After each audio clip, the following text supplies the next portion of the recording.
Antes de que se convirtiera en entretenimiento, la exploración urbana se hacía por el simple gusto, por la búsqueda de adrenalina. Quienes lo hacían, quienes se internaban en las entrañas de lugares abandonados y peligrosos, intentaban experimentar de primera mano algo que nadie podría contarles. Coleccionaban experiencias únicas.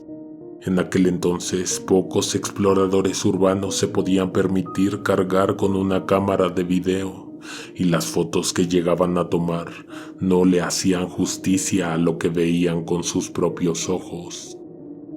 Esta noche te compartiré una experiencia única, nunca antes contada. Prepárate, apaga las luces o cierra los ojos, ponte tus audífonos y que venga la oscuridad.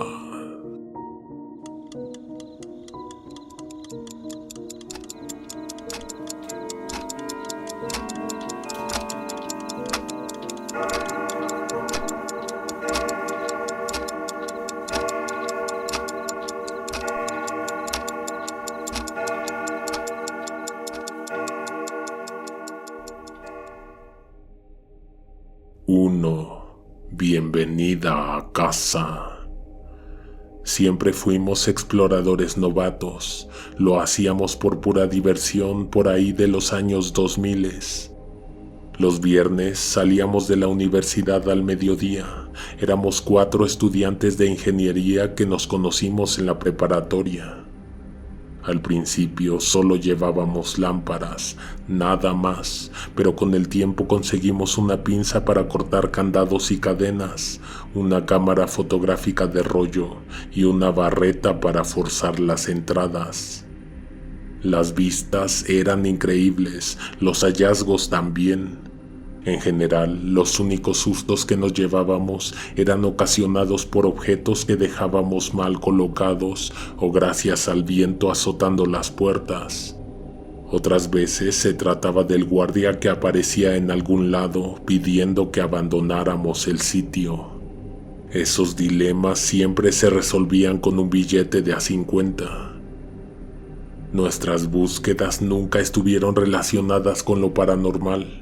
Sin embargo, tuvimos más de una experiencia insólita, perturbadora.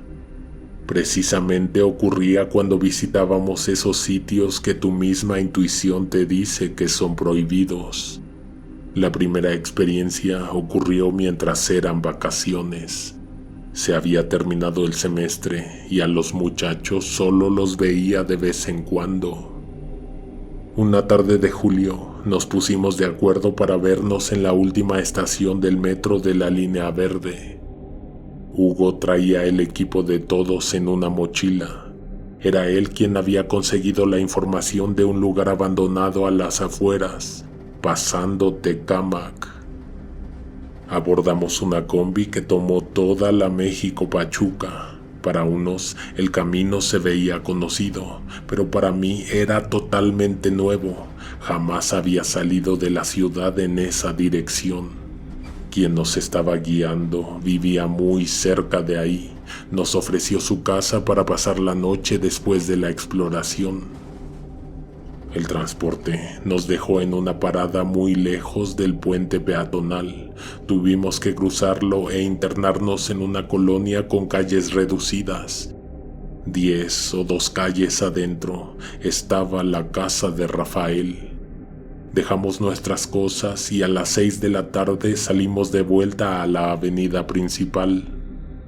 En cualquier momento se iría la poca claridad que quedaba en el cielo.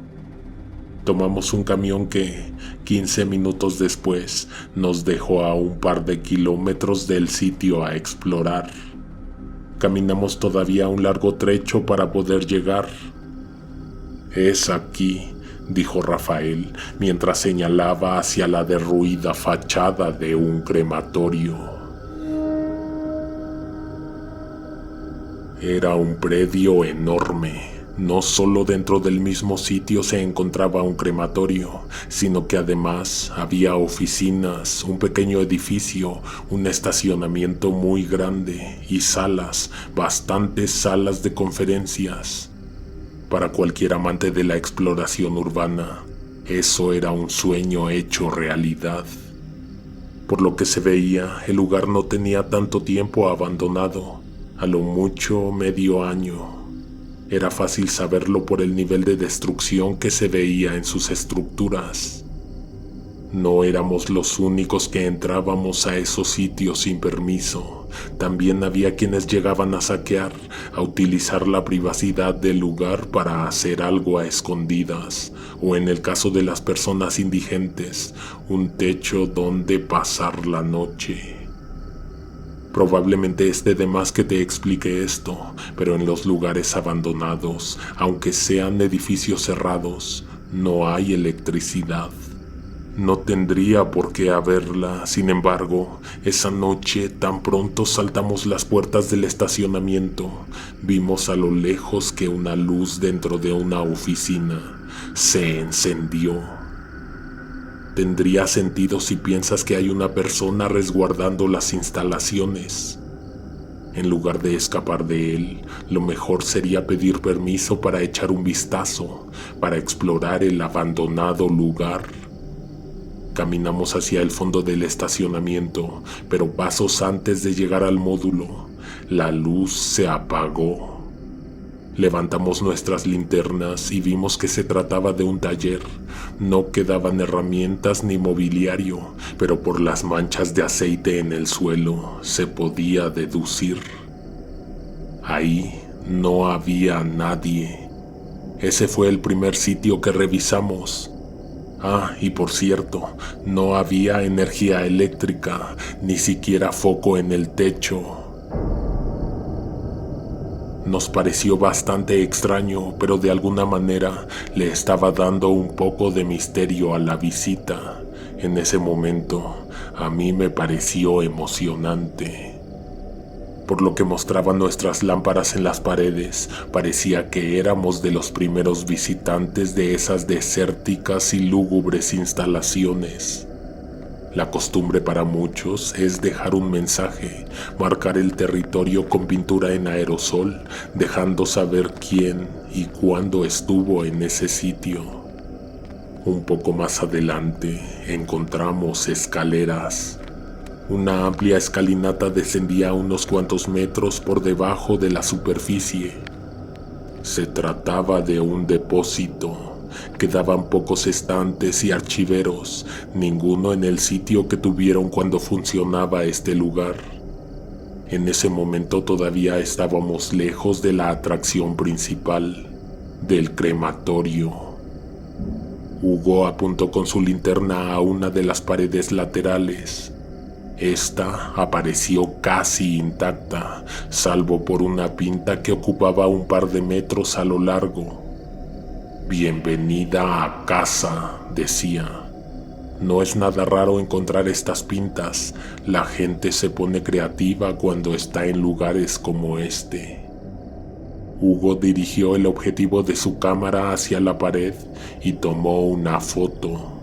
Miren lo que encontré, seguro le diría a sus primos cuando revelara el rollo fotográfico. Gastó una fotografía en algo estúpido. Pensé en el momento en que cruzamos la puerta del depósito y entramos a una cámara unas escaleras abajo. Era la recámara de una niña. Una recámara dentro de un crematorio.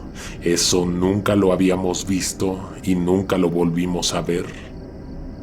Mi hermano sabía que meterme a lugares abandonados era mi pasatiempo favorito. Él siempre me decía que tuviera cuidado porque la mayoría de estos espacios habían quedado en el desuso por alguna razón, a veces una aterradora razón. Había velas y veladoras en el suelo, en las mesitas de noche, sobre los platos, en una vieja base de cama sin colchón, en un librero pequeño, en una estufa en una esquina. No eran más de 20, todas estaban esparcidas en la recámara y todas apagadas, claro. Eso no era lo más extraño aún. Ese sitio se veía relativamente limpio, como si hubiese sido recientemente usado. La explicación siempre es que no somos los únicos que se meten sin permiso. Alguien fácilmente podría haber acarreado poco a poco lo necesario para construirse un lugar cálido para habitar. Ese parecía ser un callejón sin salida. Después de la recámara subterránea no había más. Tomaríamos unas cuantas fotos e iríamos de regreso. Sin embargo, algo sucedió que nos detuvo.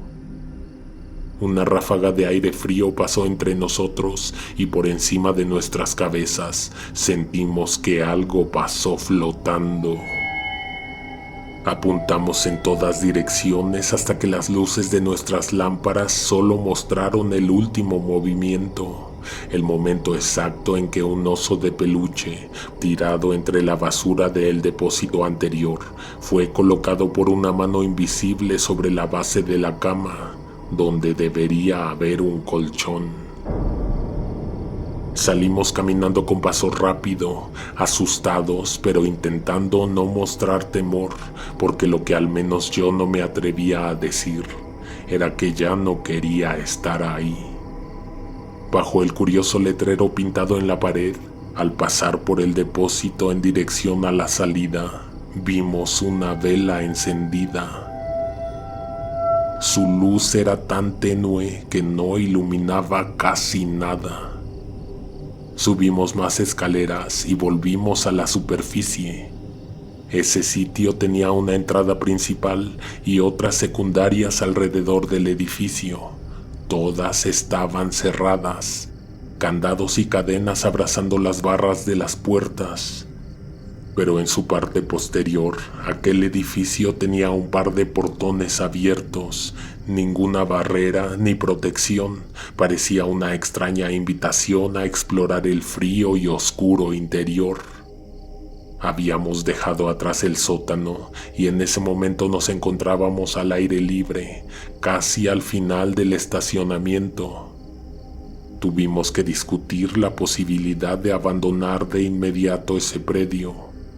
Los demás parecían muy valientes o se estaban haciendo los valientes, pues muy decididos continuaron la exploración. Entramos al edificio y lo primero que encontramos fue escombro. Había también una pared colapsada.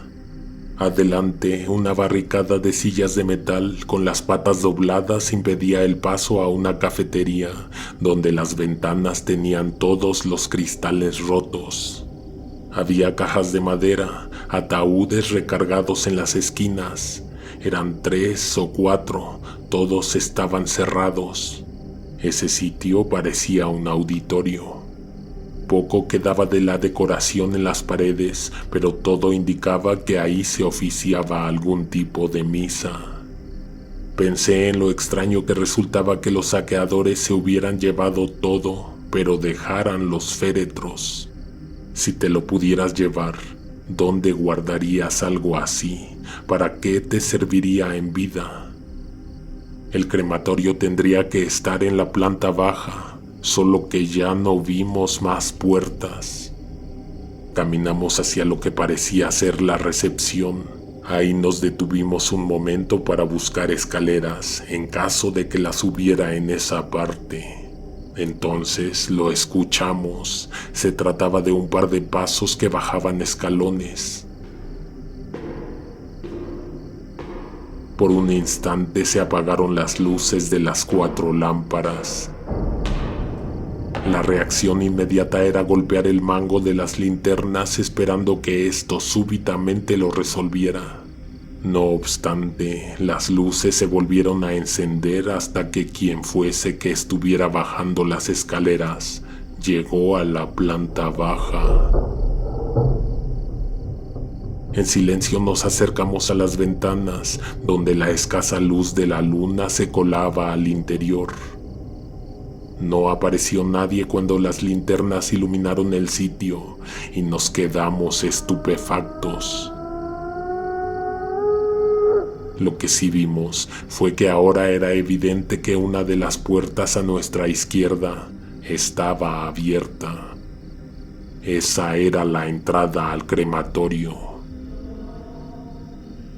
Por lo que a mí respecta, me hubiera salido inmediatamente.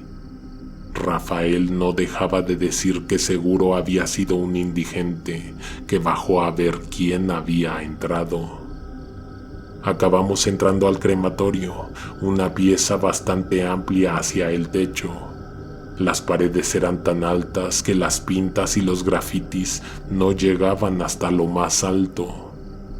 En el centro había una mesa con rodillos, al final de esta una cavidad con una puerta cerrada, tras de ella seguramente el horno. Sobre la mesa permanecía un ataúd sin tapa. Uno de mis amigos sugirió la idea de tomarse una foto dentro del féretro. Afortunadamente, después de decirlo, se le disparó la cámara. Era la última foto. El rollo inmediatamente comenzó a rebobinarse. Cada vez se sentía el aire más pesado, y creo que con todo lo que habíamos visto y vivido, nos quedaba poco tiempo dentro de ese edificio. Entonces escuchamos que algo o alguien golpeó una superficie. Una puerta, la mesa, las paredes, el féretro. Al principio no lo supimos, pero se trataba de la puerta del horno. Eso fue suficiente para que de una vez por todas abandonáramos el lugar. Antes de lograr poner un pie fuera de la sala del crematorio, la puerta del horno se abrió, sola y de un jalón. Adentro había un colchón, una almohada y un par de sábanas polvosas y sucias, tal vez las que hacían falta en la recámara subterránea. Salimos corriendo con la vista al frente.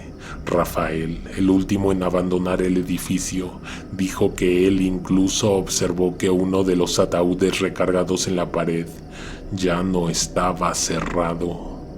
Lo vio abierto y con una vela encendida en su interior. Corrimos por lo largo del estacionamiento hasta las rejas. Las saltamos torpemente, pues la sensación de estar siendo seguidos de cerca apareció de un momento a otro.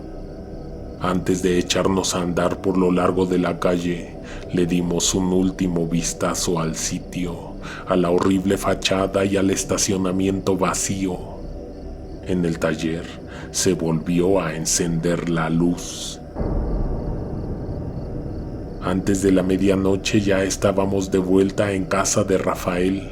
Todo el camino nos fuimos haciendo las mismas preguntas. Entre ellos trataban de encontrar una explicación lógica, pero yo que lo había sentido pasar cerca de mí, no puedo mentir. Te aseguro que ahí vivía encerrado algo o alguien que no pudimos ver, pero sí sentir, una energía que no tenía cuerpo físico. Esa fue la primera, pero no la única vez que nos sucedió algo inexplicable en un sitio abandonado.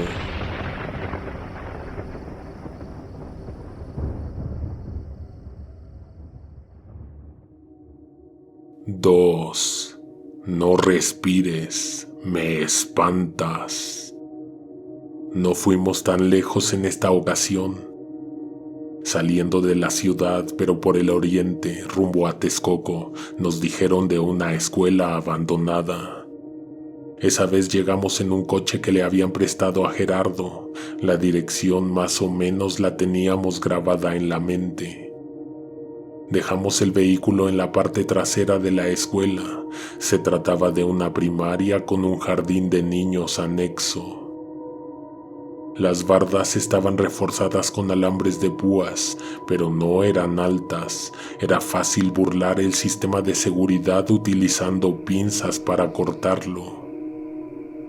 Ya adentro, lo primero que vimos fue un amplio patio, pastos altos y arbustos que se habían tragado los oxidados juegos infantiles. Se escuchaban todo tipo de insectos a nuestro alrededor. Siguiendo la construcción que apareció más cercana a nosotros, llegamos a uno de los edificios del plantel. Dicho edificio tenía 3 pisos. Frente a él había una explanada llena de pequeños escritorios y sillas de metal con asientos de madera. Todos formaban un cerro que se levantaba muy alto. Desde la explanada notamos que había muchas otras entradas, algunas más accesibles que saltar la barda. Eran las 7 de la noche. Nos recomendaron entrar temprano para salir de la colonia a una hora decente, pero también nos dijeron que con luz de día podríamos ser sorprendidos por alguno de los vecinos. En lugares como ese, eso es mucho peor a que te atrape la policía. Se podía apreciar que los salones en un principio fueron tapiados con tablones de madera, pero la gente que se llegó a meter al lugar se había encargado de arrancar las tablas, cortar las cadenas, doblar las puertas, incluso romper paredes para conectar todos los salones en uno solo. Lo interesante, nos dijo Gerardo, eran los hallazgos, los detalles que quedaron tras el abandono de la construcción. Un ejemplo era el último salón de la planta baja, un espacio que los árboles y arbustos a los costados del edificio oscurecían por completo con sus frondosas ramas. Al centro del salón había un enorme agujero. Hacia su interior no se lograba ver un final, ya que después de 3 o 4 metros hacia abajo, el hoyo cambiaba de dirección y doblaba hacia el frente, convirtiéndose en un túnel horizontal. Ignoraba si alguien antes había descendido para explorar. Nosotros en esa ocasión no llevábamos cuerdas resistentes, solo lazos cortos, por lo que ni siquiera nos pasó por la cabeza bajar a echar un vistazo.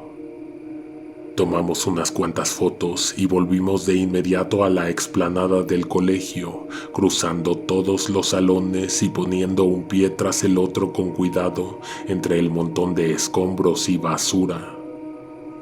En el segundo piso, nos recordó Gerardo, había un sitio del que ya nos había hablado.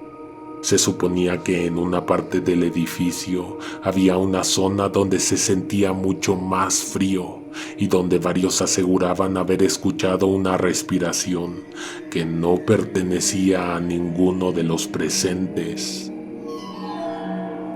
Nos saltamos el primer piso y continuamos subiendo las escaleras, esquivando trozos de madera y pedazos de ladrillo y yeso, apuntando en todas direcciones con la lámpara para apreciar la vista que daba al patio, la escalera de metal al aire libre.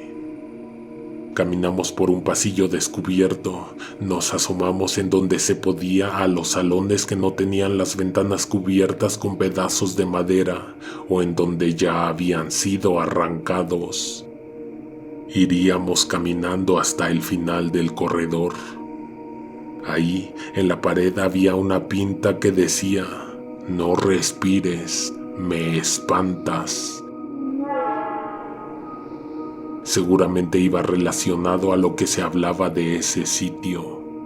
La entrada a ese salón era un hueco casi al ras del suelo. Estaba semicubierto con escombro, pedazos de tabla y basura. Yo no tenía problemas con ensuciarme al arrastrarme. Lo que me preocupaba era entrar a un lugar a través de un agujero por el cual probablemente no podríamos salir rápidamente en caso de una emergencia. Digamos que el edificio comienza a derrumbarse, no podríamos escapar. Según lo que me contaron, la escuela en esa época tendría entre 10 y 12 años de abandono. Cualquier cosa podría ocurrir. Cuando terminamos de cruzar la pared a través del hoyo para entrar, nos encontramos con una sala idéntica a las demás. Lo único distinto eran las pintas en las paredes. Todas versaban sobre lo mismo, la dificultosa respiración fantasma que aparecía cuando había silencio. Al parecer, no solo exploradores como nosotros ingresábamos al sitio, sino estudiantes de secundaria, parejitas que se iban de pinta, grupos de adolescentes que probaban suerte metiéndose al lugar más, entre comillas, embrujado de la zona. Guardamos silencio e incluso aguantamos la respiración. No escuchamos nada a pesar de que esperamos varios minutos, pero de un momento a otro apareció un pestilente olor. Definitivamente se trataba de carne podrida, un animal muerto, pensamos. Al revisar por completo el espacio, el suelo y las paredes, incluso el techo, no encontramos nada, pero el olor seguía presente en el ambiente. Empezamos a salir. Rafael se quedó al final, como siempre. Mientras yo me arrastraba para pasar por el agujero, él escuchó que algo hacía fricción en el techo, arriba de su cabeza. Dijo que volteó hacia arriba, pero sin apuntar con la linterna. Vio una mancha oscura y presintió que algo descendía. En cuestión de instantes, eso que bajó tocó su rostro. Lo que sintió era cabello humano. Se sacudió la cara y rápido se puso boca abajo en el suelo. Empujó mis piernas para ayudarme a salir y él también pudiera escapar del salón, de lo que había acariciado su rostro. Por primera vez lo vi nervioso y desencajado. Caminamos de vuelta sobre el pasillo, hicimos tiempo en los salones vacíos tratando de buscar algún punto interesante. Todo se veía igual. No dejaba de tocarse la cara y repetir lo mismo, lo que había sentido y lo que creía haber visto. No nos habíamos fijado en el reloj, pero cuando nos dimos cuenta de que pasaba de la hora, nos sentimos apurados, en primer lugar por el coche del hermano de Gerardo, y en segunda porque nos habían dicho que saliéramos temprano de la colonia. Nos saltamos el primer piso nuevamente y llegamos a la explanada. El silencio en ese momento solo era perturbado por los sonidos de nuestros pasos entre las hojas secas de los corredores, los perros en las casas circundantes y uno que otro camión que se escuchaba a lo lejos, en la carretera. De pronto escuchamos un crujido dentro de los salones del primer piso. A diferencia del segundo piso, en esos salones era relativamente fácil entrar, por lo que no lo pensamos dos veces para ir a explorar. Lo que a mí me daba miedo no era la posibilidad de que hubiera un espectro, una aparición acechando. Era la determinación de mis compañeros en revisar, en enfrentarse con algo que definitivamente estaba anunciando peligro. El sonido venía del agujero. Al principio era como si arrastraran una pesada mesa de metal o un archivero, un escritorio. Después se escucharon aplausos. Solo un par y luego silencio. Nuevamente un par y después silencio. La reacción de mis amigos no fue inesperada. Amarraron una de las lámparas a un lazo y comenzaron a descenderla por el agujero. De un momento a otro, reapareció el olor a podrido. Era algo que iba y venía, como si nos estuviera siguiendo, como si lo trajéramos en una mochila. Hace años vi la película del Conjuro. Esa parte donde las niñas juegan a esconderse, la que busca, con los ojos vendados, seguía solamente siguiendo los aplausos. Exactamente así fue en esa ocasión, aquella noche en la escuela abandonada. Los aplausos se oían cada vez más lejanos, pero seguían saliendo del interior del agujero.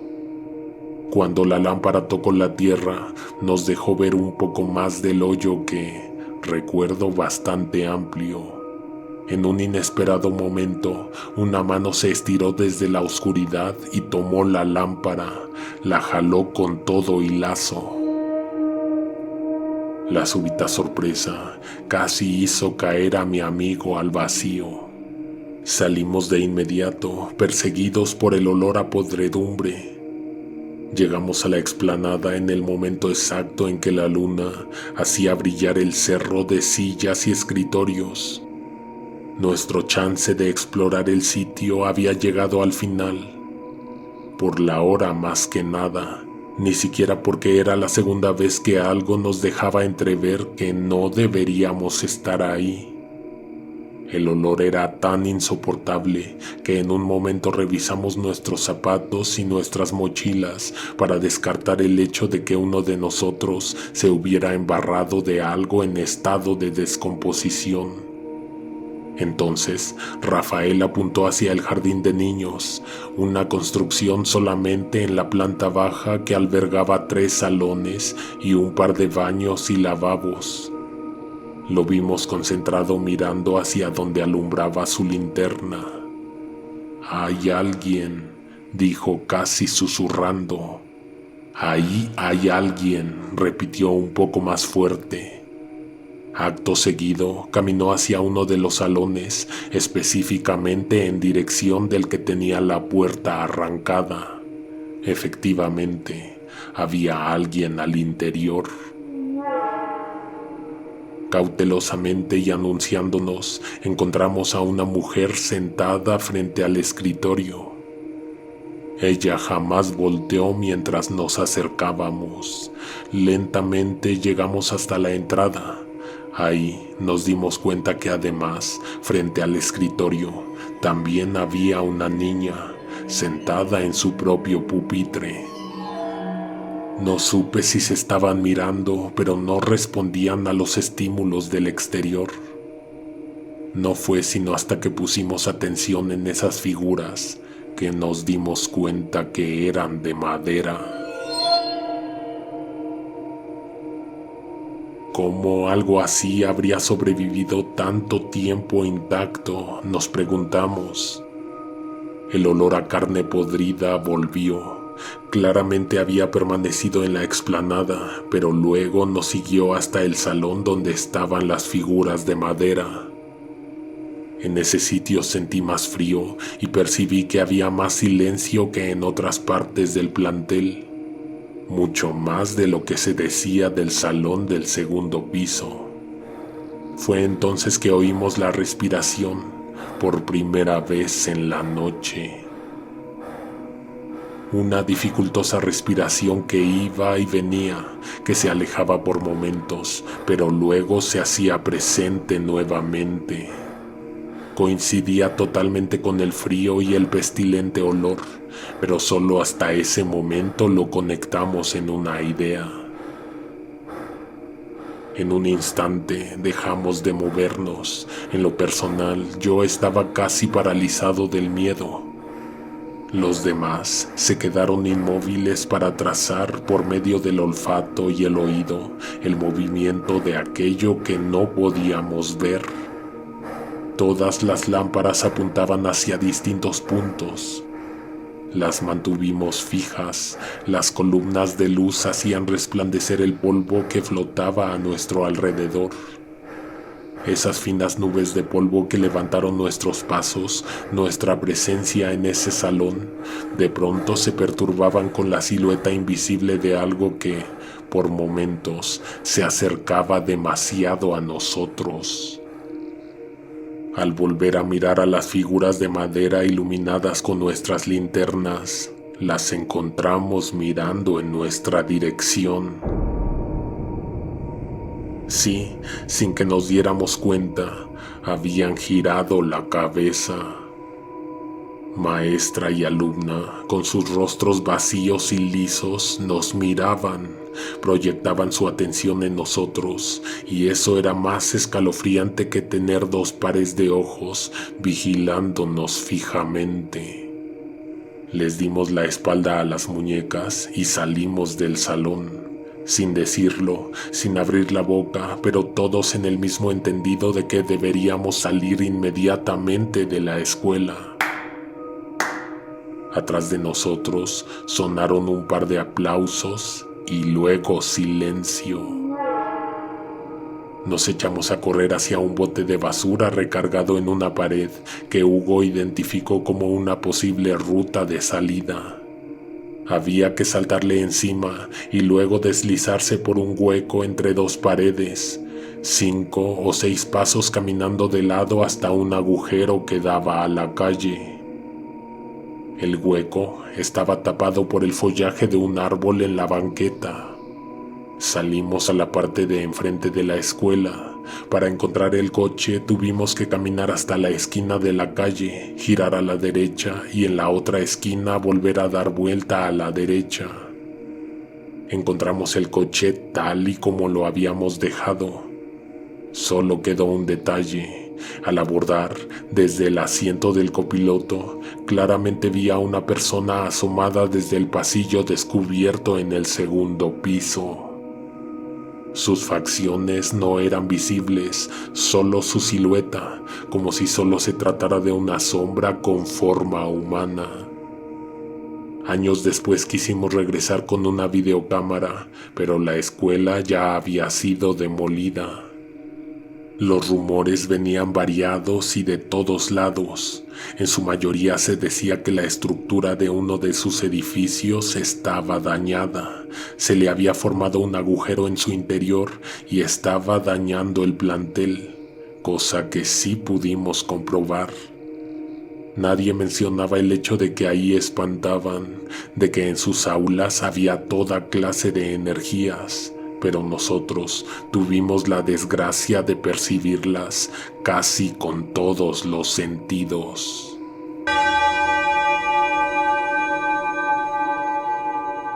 ¿Alguna vez has entrado a un lugar abandonado? ¿Por qué no nos cuentas en los comentarios tus experiencias, aunque no sean paranormales? ¿Qué lugares conoces por donde vives que podrían ser el sitio perfecto para un explorador urbano? Nos escuchamos pronto. Alguien te observa en la oscuridad.